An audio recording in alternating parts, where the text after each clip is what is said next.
Previously on the Pavement Top 50. Coming in at number 16, it's Fill More Jive. It's the third song from Crooked Rain, behind Stop Breathing at 28 and Cut Your Hair at 21. So this song actually beats Cut Your Hair, which is, I don't know, is that surprising? Is that surprising to you? No, I'd rather pick Fill More Jive over Cut Your Hair, but I mean, Cut Your Hair is the pop song, so yeah, so that's why I was surprised that it wouldn't be in the top 5 or something. I was, just looking at the Spotify plays, Cut Your Hair is like way up there, and Fill More Jive is not, right? Right. So is it? Do you consider it like a deep cut? Like when you guys went to it on the most recent tour, was it a deeper cut in the bag of songs that you brought? Yeah, I say a deeper cut because I don't think we did it in 2010. Okay. And we hadn't done it for years in the 90s. Like, I think we did it in 94, and maybe they did it with Gary too before me. So I would say it's a deep cut live, but in terms of, records, for people to really enjoy, that it's a pretty great number. Hey, this is Westy from the rock and roll band Pavement, and you're listening to The Countdown. Hey, it's Shady here, back for another episode of our Top 50 Countdown for seminal indie rock band Pavement. Week over week, we're going to count down the 50 essential Pavement tracks that you selected with your very own top 20 ballads. I then tabulated the results using an abacus and an Abacus for Dummies book. How will your favorite song fare in the rankings? Well, you'll need to tune in to find out. So there's that. This week, I'm joined by Pavement superfan Ross from Fife. How the fuck are you doing, Ross from Fife? I'm good. Good from Fife. Excellent. This is good news. It's always nice to talk Pavement with somebody, especially when they're doing well. Well, I don't get enough chances here to talk about anything Pavement, so... Well, we're going to do that right now. Let's hear your Pavement origin story. Well, the very first time I heard Pavement, and this only came back to me in the last couple of weeks, as I was thinking about, this interview. And it was either late 99 or early 2000s. My high school girlfriend put Major Leagues on a mixtape. You remember when you used to make mixtapes for, For sure. For your crush or your significant other at the time or whatever. Yeah, she made me a mixtape with Major Leagues. And I liked it. It didn't set me off on my journey or anything, But that's the first time I'm definitely aware of having heard Pavement. Right. A couple of years later, one of my friends, it was around about the time of like Eminem was huge.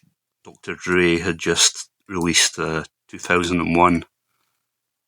Snoop Dogg was big. Like, one of my friends, it flipped almost overnight from being an indie rock fan to a hip hop fan. Oh, wild. So, yeah, I guess he was like giving away his old CDs that he didn't listen to anymore or whatever. And he gave me Terra Twilight. It was I can't remember if he thought, right, Ross would like this, or if he was just getting rid of it, Yeah. But it really took me by surprise. I really liked it. At the time, I was technically homeless. I wasn't living on the streets or whatever. I was crashing on people's couches. I was going through the sort of system, like halfway houses and whatever. So I didn't have much possessions. But one of the things I did have was Terra Twilight. Oh. And I would listen to it all the time while playing, like, my Nintendo Game Boy or whatever. Yeah. and it kind of felt like a secret, like my secret. Yeah. Because I'd never met another single living soul who had heard not just the album but the band. I remember round about, it would have been the back end of 2001, just pre 9/11, which seems weird, but that's the way that I remember this particular. Yeah. I was on a lunch break at my first job, and I read a review of the first Malcolm solo album, and the review spent more time talking about Pavement than it did, his new band. Basically stating that these guys are legends. Just they didn't get their due or whatever. No, I agree with that. So yeah, now a year later or whatever, I've got Terra Twilight. I love it. These guys are such enigmas to me, And this is before I was on the internet. I couldn't Wikipedia them. I couldn't, there was no YouTube, stuff like that. And by the way, all this is some of this is on your 17th or 18th episode, Krelvid User. You read out my letter. Oh gosh. Yeah. I've totally forgotten about that. I remember you asked for submissions. I have a terrible memory. So. Yeah, you asked for submissions because back then a lot of the songs were quite short or even non-existent. So yeah, I got day drunk one day. I'd been out with colleagues, and I thought I'm going to write JD a letter and tell him how. So my next the next part of the story is I knew about the re-releases. I think at some point, I don't know why, I bought Sebido 3, the re-release of that album. Yeah. And the album, on the front, it had a sticker with some sort of blurb from like a music journalist saying that this album, along with Pavement, like created the blueprint for, American indie. Jesus, high praise. Well, again, that just put it in my head, and I didn't even like Sebido 3 that much. I quite like the band altogether, but I don't think it's a great album. So round about that time, we're still talking about 2002, 3, 4 maybe. I don't have a great memory either. I go to Glasgow to watch a British band, Reuben. I don't think they're around anymore, but their first couple of albums were pretty good. We go to King Tut's Wawa Hut, which is quite a famous venue because it's where Oasis got signed by Creation. Really? Yeah. Oh, cool. It's a tiny place. You can only fit 200-300 people in it, maybe. Even then, that might be a fire hazard. But even before the gigs played, and the venue's underground, it's like in a basement. Before the gig, me and a couple of friends are upstairs, and I'm going through the jukebox. They've got one of these sort of, they're old-fashioned now, but at the time they were quite modern. The jukebox is where the album covers flip over in front of you, Yeah. And I find Pavement, Slanted and Enchanted. And it's like, oh, that's that band, that's Terra Twilight, that's, I keep hearing about them. So I stick 5 songs on, don't even hear them because, the bar's so crowded, so noisy. But still, it sticks in my head. I want to learn more, Yeah. So a short time after that, I'm shopping locally, well, in the nearest sort of large town, and I go into MVC. It's I don't know if it was an offshoot of HMV. I don't know if you've got any of this in Canada or not. But we did have HMV at one time. Yeah, but they're all gone now anyway, you know. And I find a copy of the Crooked Rain re-release. Okay. But it's like £25 or something, you know. I was making decent money at the time. I had my first like proper well-paying job. I had disposable income. I was no longer homeless, you know. But I'm not going to spend £25 on this CD that I've got no idea if it's good or it's bad. There's like 50 tracks, so I know I'm probably going to get some sort of value for money. But I leave. I think nothing else of it. About half an hour later, I go around the corner and there's this independent record store, Sleeves. People in Fife will, you know, mourn it forever. It's gone now as well. Gee, as most independent record stores probably are. Yeah. But in there, I found a copy of the re-release for £5. What? Yeah, it's a bit battered. It's a bit broken, as I think all Pavement records should be. But yeah, no questions asked. I immediately buy it. I read on the bus home. I read the sort of the booklet that comes with it. Yeah. Which just the whole time it's just adding to the mystique, you know. Because I think Malcolmus writes. I think it's from an old like article. He writes like an explanation for each song. And it's never quite clear if he's just taking the piss or not. Yeah. He says about like Stop Breathing's about a tennis match. And I was like, why wouldn't it be, you know?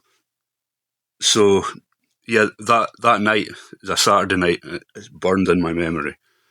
I mentioned this in the Krelvid User video as well. Podcast or whatever. All my friends are going out on the town, which was never, you know, an exciting occasion. But this night, especially, I put my foot down. I'm not coming out. I've got to paint a wall, which I did. I had a wall to paint, you know, in my living room or wherever. But my main reason for staying in was I want to listen to Crooked Rain. So, wow. So I get everything ready. I get a couple of beers ready. I, like, take a couple of bong hits or whatever. I used to do that by then. And I get the CD ready in the stereo, you know. And as soon as I switch it on, I'm just transfixed. Like the intro to Silent Kid or Silent Kid, whatever they call it, is still like one of the most exciting pieces of music to me. It's fucking spectacular. Yeah, but I'd never heard a band do that. Where like I know they've got a reputation of like not sort of giving a fuck, and a lot of bands tried to sort of affect that feeling back then. But this is the first time I'd ever truly heard it, you know? Yeah. Yeah. Just the build up, and you hear them talking to each other, and well, it's like, we're just going to leave that in. And it's like, yeah, of course we are. That's the recording, you know? And I just sat down on the edge of the couch, just staring at the stereo. And then every song after that just added to it was, yeah, it was the most exciting night of music I've ever had. Oh, Jesus, that gives me goosebumps. And for like a good maybe 6 months, after that, I think it's all I listened to. Just Crooked Rain, Crooked Rain, Crooked Rain. And of course, there was a lot to listen to because it was the re-release. So I got all the demos, the B-sides as well, and this was perhaps you could call it their golden era, you know. Sure. And it had another one of my favourite Pavement tracks, Grounded. It had the demo of that. Yeah. So you got like a sort of, you know, a sneak peek of what was to come. But yeah, after that, I think all my friends got sick of me talking about Pavement, going on about Pavement. And it still happens quite a lot these days. You'd hear a new song on the radio, and I'd say, that's just a fucking Pavement ripoff, you know? Yeah. It still happens to this day. I hear a song and I think, nah, you're the biggest band in Britain just now, probably, or Wet Leg. You heard them? No, I've not. All right. Oh, they went really viral a couple of years ago with their first video, which is She's Long. Okay. But yeah, they're big. They're quite popular at my work. I work night shift. Sometimes the radio sucks. Sometimes it's pretty cool. But yeah, they were getting played on the radio quite a bit. I went and listened to their album, and the final track on the album is called Supermarket. Okay. And I'm not going to call it a Pavement ripoff, but it's definitely Pavement inspired. Really? Yeah, it's like they sat down and thought, like, let's write a Pavement song, you know. Not rip off a Pavement song, but let's write an homage song. Yeah. You can go and check it out afterwards. It's kind of Wowie Zowie-ish. Huh. But yeah. What's your go-to record at this point? Oh, that's always going to be Crooked Rain. Yeah? Always. Just because of those memories? Because of that, the night it blew me away, you know. Yeah. Second, I would say, was Slanted. That's the record I came to next. Believe it or not, probably my least favourite, and there is no least favourite, it's still a Pavement record. Probably the one I go to least is Wowie. Oh, yeah? And I think that's just because that's the one I came to last. Right. But yeah, I was thinking of like weird Pavement stuff to tell you. Like after all, the very first time I listened to Wowie, or not the first time I listened to it, but probably my favourite song on Wowie is Father to a Sister of Thought. Fucking brilliant song. Yeah. And in that song, they mention Corpus Christi. Right. Right. The very first time I heard that song, I was driving my car, and they mentioned the Corpus Christi part, and straight away I receive a phone call from my dad, who was working in Corpus Christi. Get out of here. Yeah, seriously. That's fucked. He was out in Texas, and he phones me, and I've just heard this Corpus Christi line. Like, what the hell? And I didn't even pull over to take the phone call, which is technically illegal. Well, I'm going to turn you in. And another thing is, it was weird with Pavement. Once I knew of them, once I got into them, I saw them everywhere. It's like, oh yeah, it's like when you've never heard a word before and you hear a new word, and suddenly you just hear it everywhere. You know, right? So the other sort of weird kind of thing is a couple of years after that, I've moved to they call it a city. It's not really a city. Dundee in Scotland. Okay. Not a nice place. So I start sort of dating this girl. I can't even remember if we were dating at the time. She was a bit weird. I realised far too late that she was highly autistic, you know.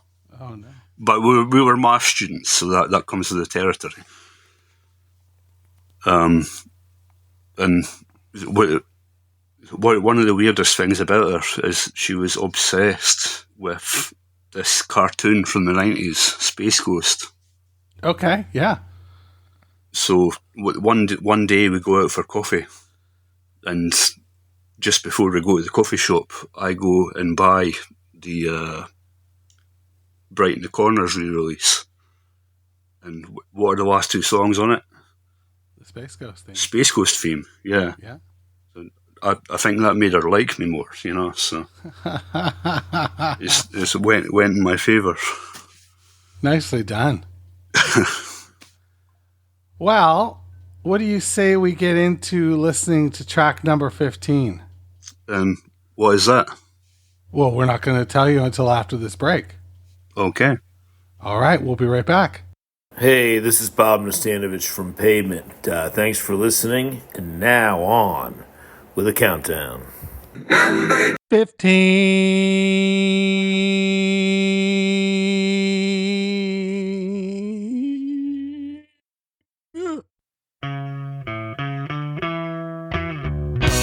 That I could bend my tongue outwards, leave your lungs hurting, tucking my shirt into pants I wear so well, cross your T's, shirt smell worse than your lying, caught my dad crying, loose like the wind from the rough we get par, Sleet City woman waiting to spark. Well, I'm drowning for your thirst, drowning for your thirst, drowning for your thirst, drowning for your thirst.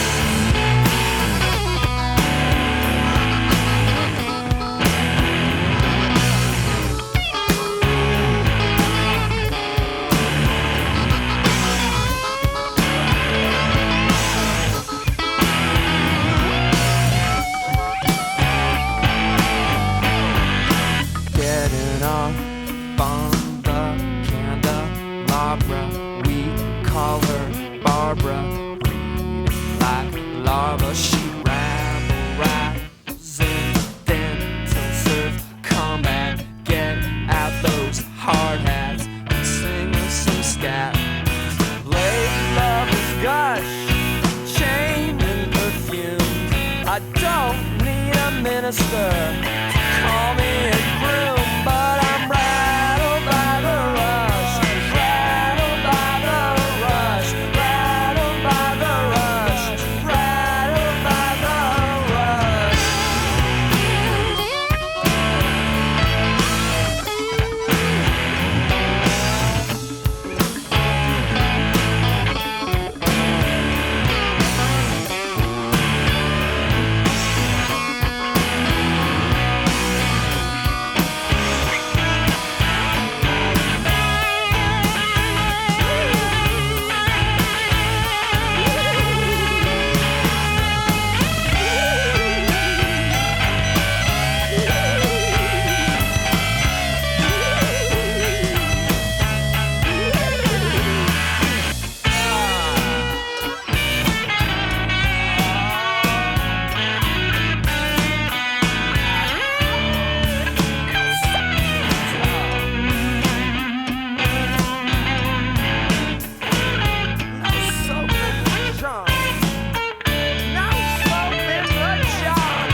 there it is at track 15 from Wowie Zowie, Rattled by the Rush. What are your thoughts on Rattled by the Rush, Ross from Fife?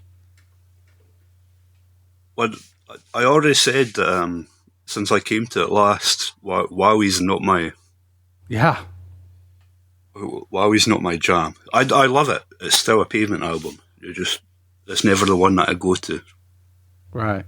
And Rattled by the Rush might be the last Pavement hit that I actually heard. Oh, really? Yeah, I don't think I heard it until at some point in the early 2000s I bought can't remember what it's called now, the DVD, Slow Century. Slow Century, yeah. Yeah, I think maybe that's the first time I ever heard it. Oh. Because they showed the video on that, right? Yeah, I can't remember if it's the proper video or not. I know that they had to re-release the video because it was making people sick. And people used to be such fucking pussies. You know? And when I don't dislike the song or anything. If it's number 15, that's kind of surprising. It wasn't in my top 20. No? It probably would be in my top 50. Okay. It sounds like I'm hating here. I'm not hating. No. At all. Well, you definitely think it's overrated at 15. So that's yeah, definitely. The most interesting thing is obviously the lyrics. It's like a typical sort of Malcolmist like crossword. Yeah, I would agree with that. I took a few notes. The opening line, "Oh, that I could bend my tongue outwards, leave your lungs hurting," could be sexual.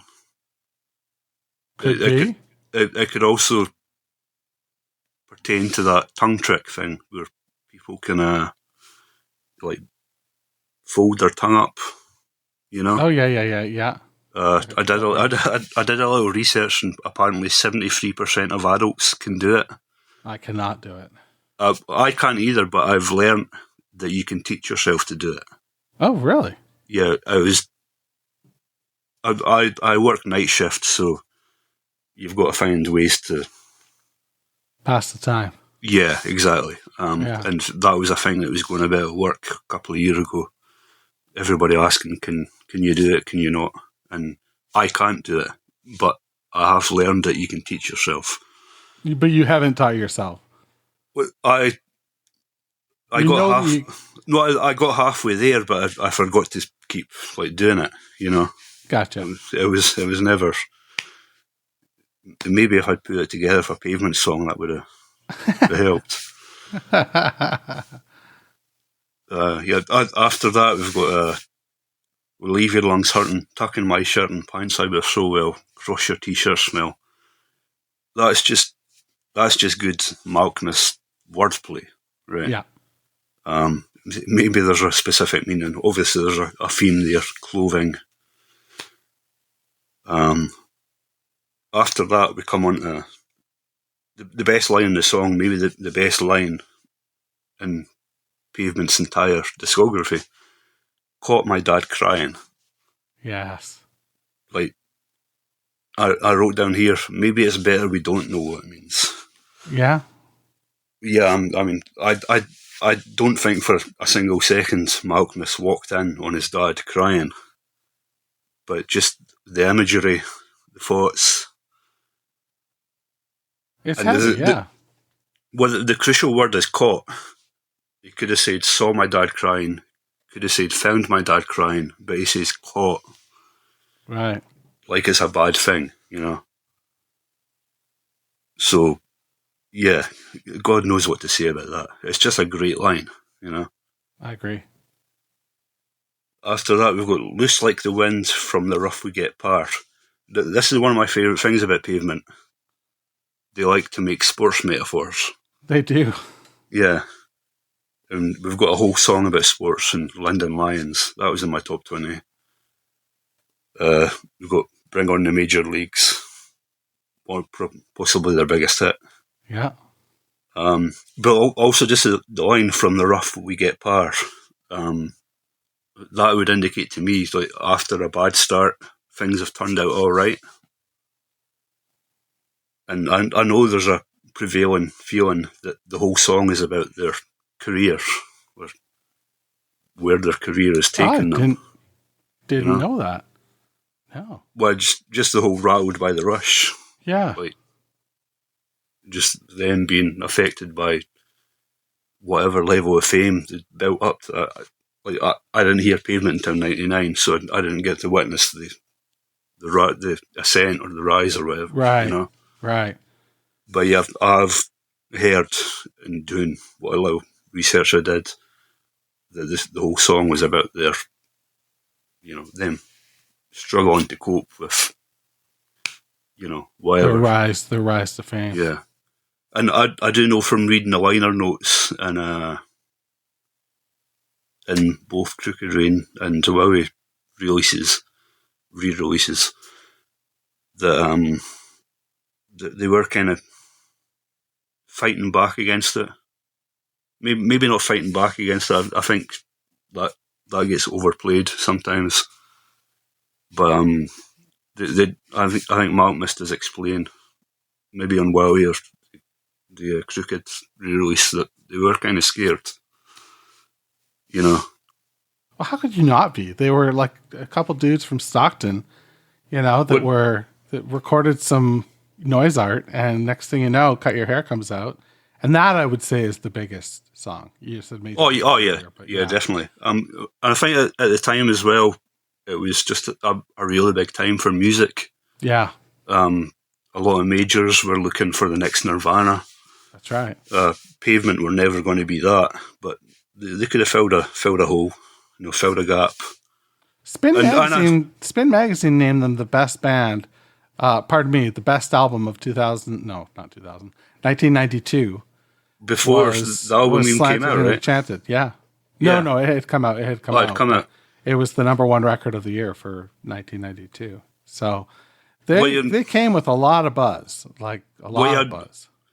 I remember reading that the sort of tapes that they sent out for Slanted. Yes. Like, they didn't send many out, but every single one found its way to someone influential. That's right. And they were like, I don't know if they were friends, but they were fucking around with Sonic Youth. Certainly helps. They opened for Sonic Youth on the UK tour. Yeah. First time in the UK in '92. So that was. There's a great Nastanovich podcast with another Canadian guy. Does like music journalism online. Oh, is it Creative Control? I think that's what it is. Yeah. And he explains that him, Malkmus and Berman got a Nirvana show like cancelled. Well, not cancelled, but shut down in New York because they were being so boisterous. Really? And yeah, and this was before Nirvana took them to Reading and stuff, Wow. So they were in that space. Yeah. Yeah, well, definitely. They probably were getting a lot bigger than they thought they'd ever were ever prepared to be. Absolutely. Especially, Slanted came out with a lot of hype, but Crooked Rain all of a sudden was this record that had hits on it, Gold Sounds and Cut Your Hair. So, I think a lot of people got maybe a bit carried away about what they could be. One of the things, it doesn't fit into the hype, or one of the things I wanted to mention about Crooked Rain, maybe one of the reasons I liked it so much, is it's a little bit what I call country fried. Okay, yeah, I can see that. Father to Sister of Thought especially, right? Well, no, that's Wowie. Like, Crooked Rain's got as well, like right. Range Sorry. Life. And, I'm sorry, yeah. Yeah, no, but whenever an indie rock band introduces a little element of country, I call it country fried. Country fried. Right. Crooked and Wowie are definitely country fried. One of my favourite modern bands, Parquet Courts. They're a bit country fried. I've heard a lot of comparisons to Pavement with them. Well, the reason I first listened to Parquet Courts is I seen an article where Malcolmus was in a record store and he heard Parquet Courts and he thought it was Pavement. Jesus Christ, really? That's the reason I first listened to them, you know? Yeah. And what do you think? Well, their first album, definitely, I could see the comparisons. There's the same kind of attitudes, like not really caring about Gotcha. tune-ins or, you know. Right. Like, just the first take's good enough no matter what, you know. But it is a real good album. You should listen to Light Up Gold, Parquet Courts. I'll check it out. Yeah, it's very, very good. I was trying to think, Meat Puppets, they were kind of country fried. Yeah. And have you got anything else on Rattled by the Rush, or? Well, the very, it might destroy every argument I've already made, but the first chorus, I'm drowning for your first, that reads to me like being desperate for someone's attention. And that's not that's not Pavement at all, you know? No. Maybe that's something very personal to Malcolmus. Yeah, I'm drowning for you. The second album's kind of the second verse. I think he's just showing off. Rhyming candelabra with Barbara. There's other lines. Get out those hard hats and sing us some scat. That I just think he's scatting himself there. You know. Yeah. Although the very last line. Again, it's one of their best. I don't need a minister to call me a groom. I love it. What does that mean to you? What does it mean to me? I think, well, I don't need a minister to call me a groom. Like, you can, like, fuck religion. You can go and get married, or you can do whatever you want. Well, this is maybe just completely personal to me. Have you ever been in a sort of strictly friends with benefits relationship? No. Well, I have. I was for a couple of years, and to be honest, it was maybe the healthiest relationship I've ever been in. But I noticed during that time that friends of mine who were in traditional relationships, they fucking hated it. Oh, wow. Because I was getting all the good stuff without all the bad stuff, you know. I never had to meet her parents. I never had to go on any dates with IKEA. See what I did there? I got it. Yeah, so every time I hear I don't need a minister to call me a groom, that's what comes to mind. Really? And that's just maybe because of, you know, that's where I was at the time. Yeah. But yeah, I've seen that linked back to the music industry, and that I guess Malcolmus doesn't need. I don't know who the minister is, but to call me a groom would be to call me a star, you know. Okay, I can. He's already a star, selling, you know, a quarter of what other bands are. And then of course they go on. I'm rattled by the rush, etc. That, and I know that Pavement's writing is sometimes a bit obtuse or weird, but that has to be a reaction to whatever level of fame or popularity they've gained it by that point. I can see it. We've got the interlude, No Soap in the John. That's very funny. I know that John's a sort of Americanism for toilet. Yeah. So to me, that would mean like no sort of airs or graces, or like they're not going to clean themselves up for, you know, for whoever. You've done a deep dive on some of these. I've thought about it a little bit. Yeah, you have. Yeah, I've had a lot of time recently. Well, dude, speaking of time, it's been a great time hanging out with you talking Pavement. I really appreciate you making some time for me and doing this, hearing your Pavement origin story and talking about song 15. Next week, we're going to hit song 14, and I'm going to tell you what it is right now. No, I'm not. I'm just kidding. Oh. All right, everybody. Is there any clues you can give to, like, Not a bit. what's in the top 10? Or Not a bit. No way. is there anything that took you by surprise?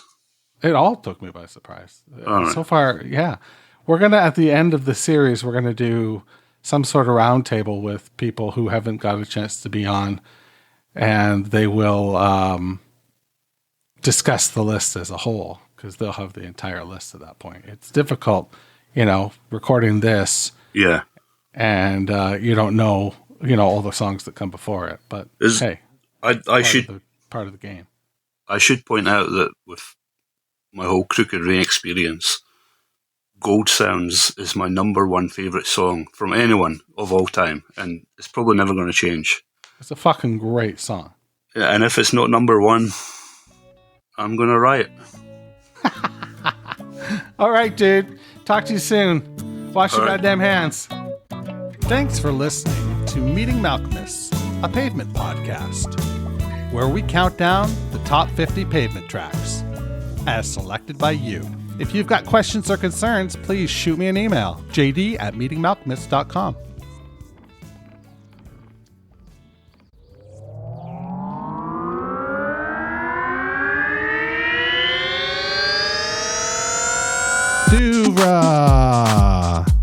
Podcasts and such.